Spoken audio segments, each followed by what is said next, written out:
ছিল তাকে ওই মেয়ে প্রস্তাব দিয়েছিল যে আমি তোমাকে বিবাহ করতে চাই। ছেলেটি ও মেয়েটি দুজনে পরিকল্পিতভাবে কবুল বলে ফেলে, কিন্তু এখন ছেলেটির বিবাহ কি হবে আর হলেও কিভাবে গ্রহণ করবে? এই তো মহা পাঠপাড়ে দেখছি রে।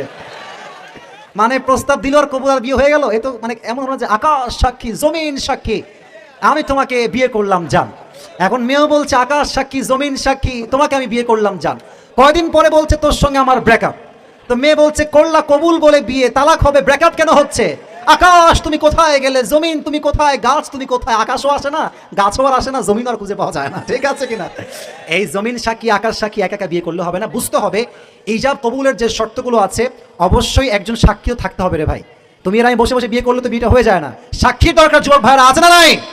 আর তোমরা যখন বিয়ে করবা এই সমস্ত ভিত্তিহীন বিয়ে করলে তোমার বিয়ের পরে তুমি যা যা করবা প্রত্যেকটা অংশীদার হিসেবে শামিল হবে। ঠিক কিনা বলো?